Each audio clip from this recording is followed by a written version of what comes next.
They've not hit leave meeting. You could try it.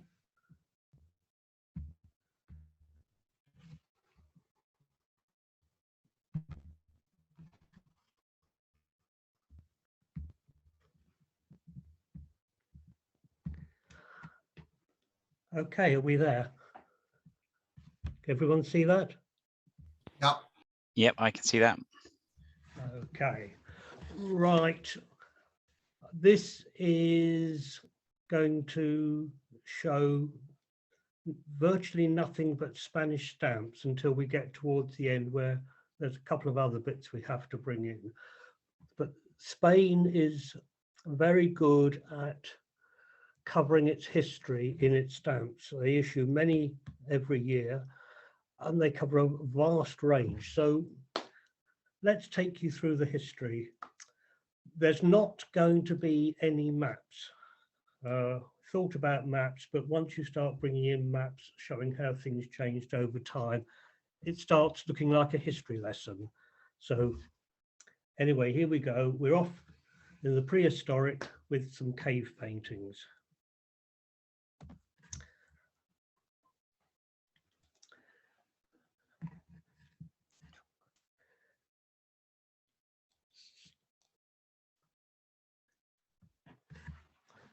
By around 5000 BC, the cave paintings start to show human figures. This is a set of stamps that was issued in 1967. I think there's 10 in the set. We haven't shown all of them, just a few. So in Minorca, we have burial tombs and megalithic structures, Talyots.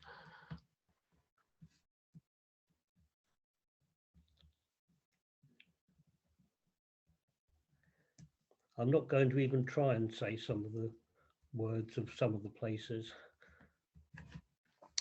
Archaeological sites are everywhere in Spain.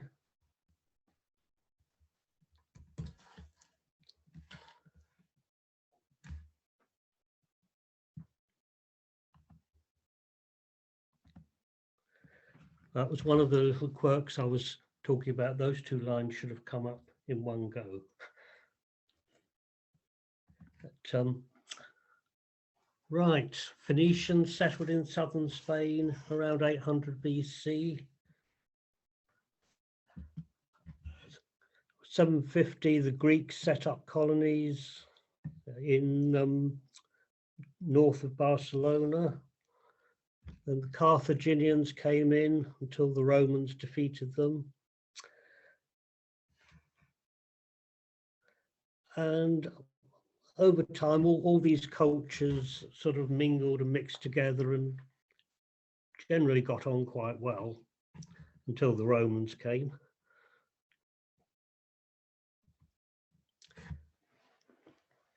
There are vast quantities of artifacts to be found.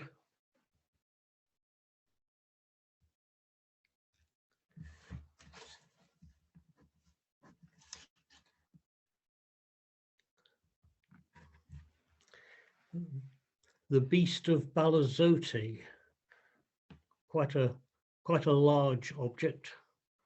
The Lady of Alche, only 55 centimeters high, and the Lady of Baza, which is a seated figure 1.3 meters high, and yet another one of similar size. It's called the offering lady because she appears to be giving something to someone. And the warrior of Moixent, which is a tiny little bronze.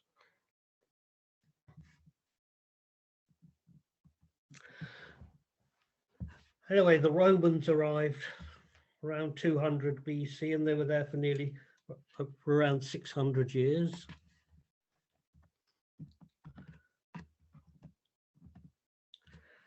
So cities were founded and there are a lot of Roman remains. But they never really had had control of the whole territory all of the time. There was always internal disputes, people coming in and fighting them, until finally the Visigoths arrived in the 5th century.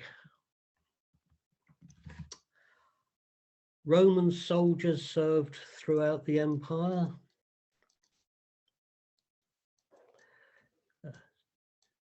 Towns were founded to settle soldiers in.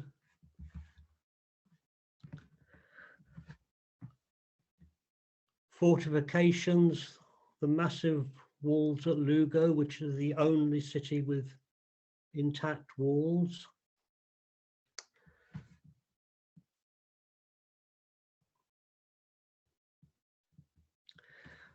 And there are vast numbers of bridges, aqueducts, arches, theatres, all over the place.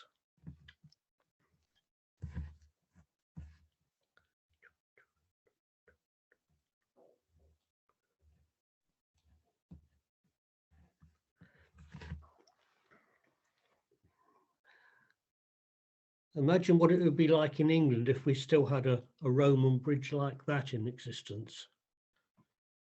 It's called Lentil, isn't it? Yeah.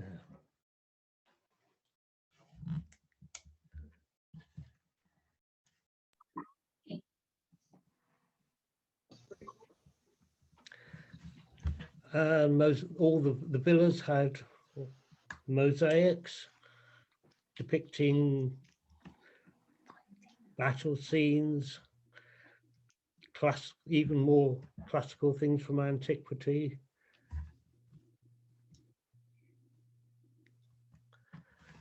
And there were the people who were around there. Seneca, you've probably heard of, and Trajan, Martial, that well-known poet.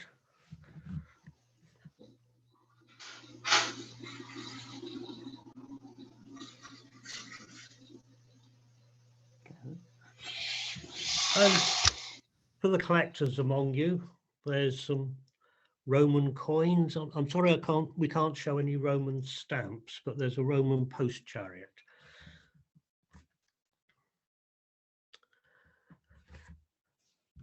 Christianity came in around the 3rd century. There were important people there. And someone you will never have heard of, Egeria, a Galician nun who made a 3-year pilgrimage.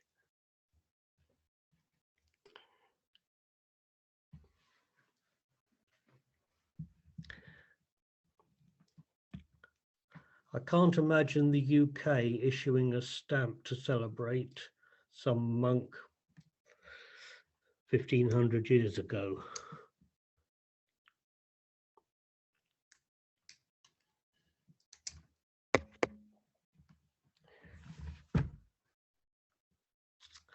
Our present religious ceremonies are derived from those that she saw in Jerusalem.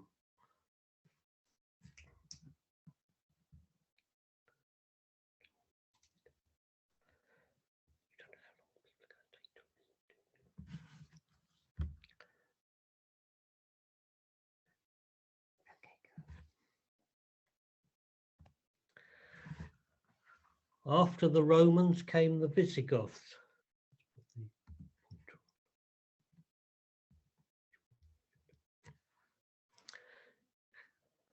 We don't know the names of all of them, and of course not all of them are on Spanish stamps, but we can do little bits here and there.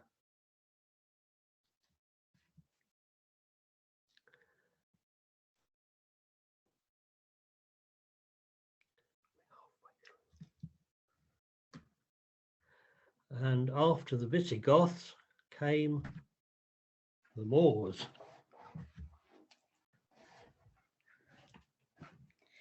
Chair shuffling going on, changing voice. To say the Moors arrived at this time is a bit of an exaggeration, because they'd been in Spain for hundreds of years before then, but they're beginning to make their presence felt. And Abd al Rahman certainly made a difference to their lives there.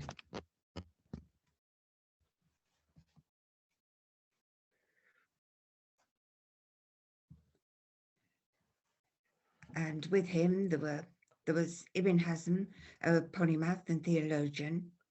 And the stamp shows his books being burnt in Seville, where he had a lot of political opponents. Al-Zaghali developed the astrolabe, which was used by navigators until the 16th century.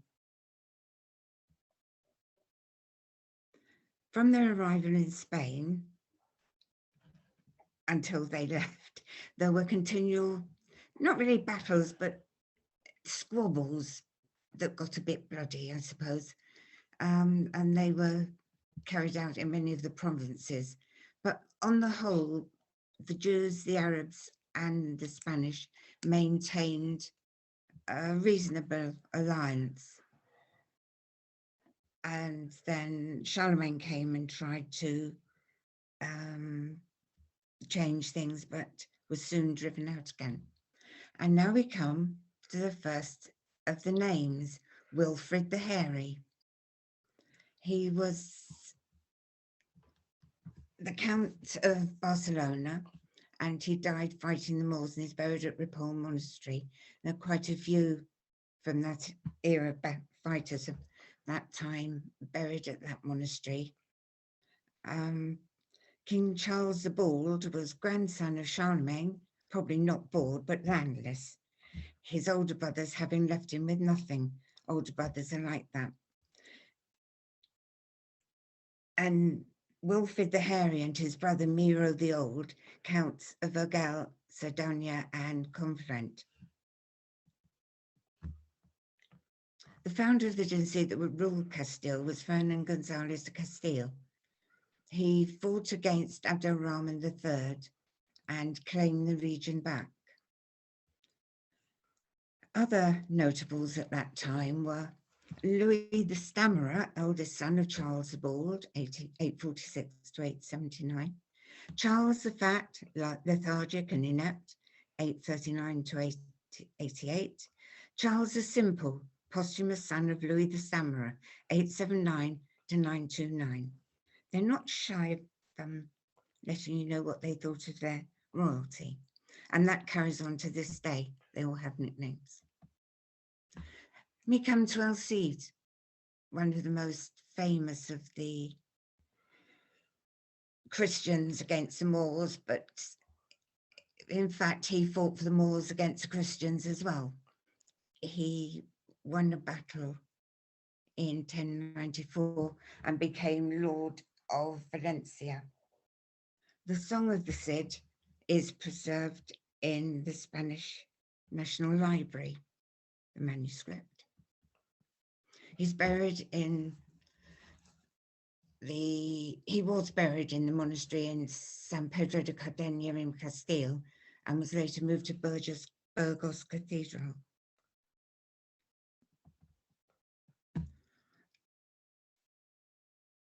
A Moorish philosopher, Averroes, and Maimonides, a Sepharadic Jewish philosopher. They were both very well known and travelled a lot around Europe and the Middle East.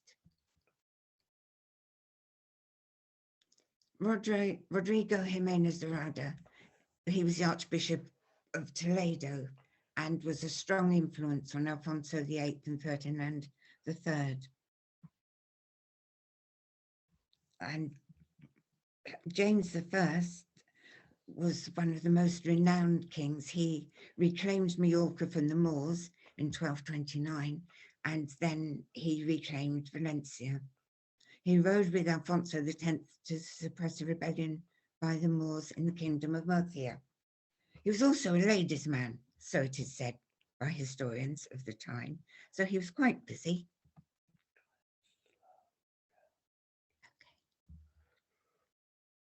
Alfonso X, the Wise, was the son of Ferdinand III, King of Castile and Leon. In 1273, he founded and granted privilege to Mesta, the Guild of Migratory Shepherds, to legalize transhumance, the transporting of large quantities of sheep, goats, and horses to fresh pastures. This guild was not dissolved until 1836, when it became the General Stock Raisers Association. And there's a useful stamp of a sheep, a merino sheep. He also renamed a small village Mondragon. And this town is now famous, and it's the largest cooperative business in the world.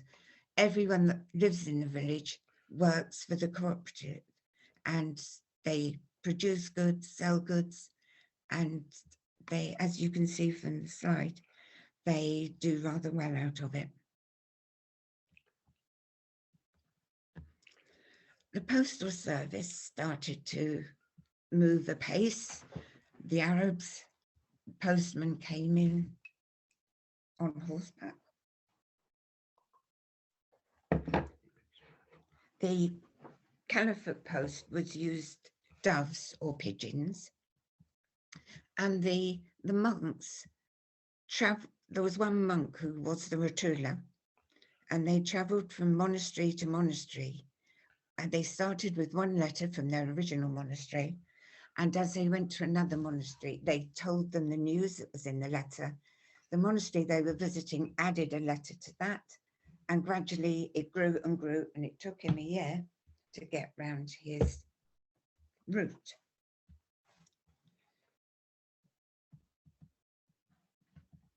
That in Spain, they have an annual stamp for Dia de Celio, the day of the stamp, and it's always related to postal history, and that's one of them. The Correos de Lactila, that is another day of the stamp, I think. And the post for the rich men or the grandees was brought in by someone on their knees, and that's another Dia de Celio. Spain has had a Jewish population since Roman times. Initially, they were tolerated. The Council of Elvira in AD 306 tried to forbid marriage between Jews and Christians. Under the Visigoths, persecution began, and a decree of 1613 ordered that they either convert or be expelled, and as many as 90,000 converted to Catholicism, although they didn't necessarily practice it. They carried on their own religion behind their front doors. When the Moors invaded, the Jews saw them as sympathetic and provided valuable aid to the invaders. Declared traitors by the Visigoths, Jews, including baptized ones, found their property confiscated and themselves slaved. History after that is very complex and confusing. At times, and in some places, Jews were equal in society. Other times and places, there were persecutions, forced conversions, confiscation of property, and expulsions and massacres. This gets worse later on.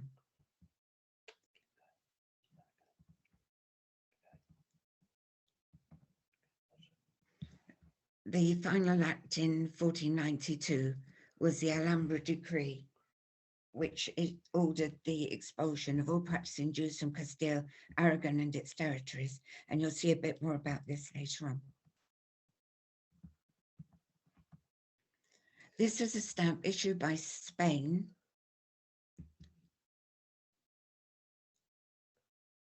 showing the roads that the Jews traveled, their places of worship, travelers, etc.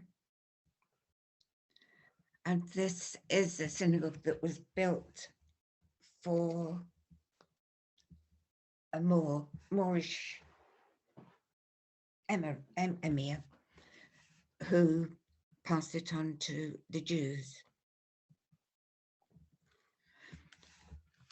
This is the only non-Spanish stamp that we're showing.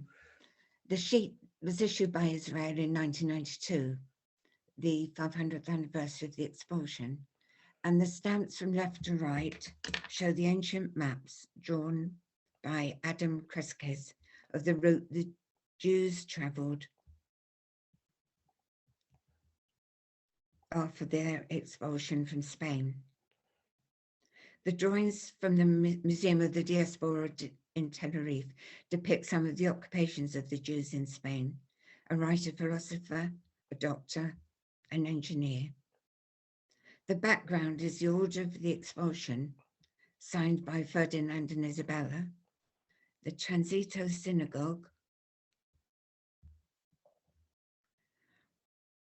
and the statue of Maimonides in Cordoba on the right.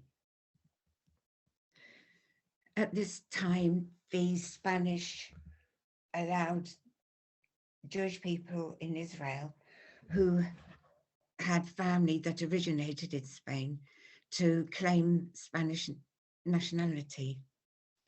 But this only lasted for a few years, and I believe it's no longer used.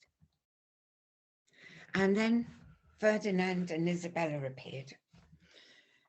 Isabella was the daughter of John II of Castile and Isabella of Portugal, and Ferdinand, son of John II of Aragon and Juana Enriquez de Cordoba.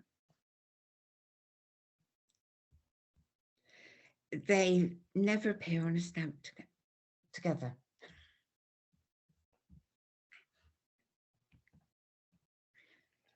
And that is not a stamp, it's a banknote. They were married in Valladolid in 1469, and it's the first known signing of a prenuptial agreement on the sharing of power. They fought their way through Spain.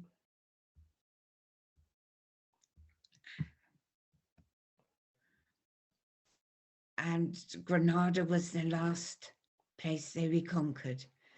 The Sultan of Granada, Boabdil, surrendered to their army in 1492 and was moved under guard to Almeria.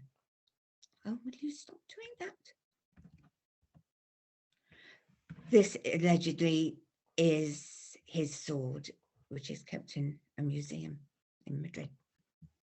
The children of Ferdinand and Isabella, probably the only one you know of is Catalina, who married Arthur, Prince of Wales in 1501, and his brother Henry VIII in 1509. This is part of a group of stamps on women, important women in history. And this lady was Isabella's tutor. She tutored all their children. She was a Latin scholar and wrote books and poetry. And this is a painting in 1864, someone imagining Queen Isabella presiding over the education of her children. And then along comes Christopher Columbus. Isabella agreed to sponsor Columbus on his adventures in the West to find the Indies.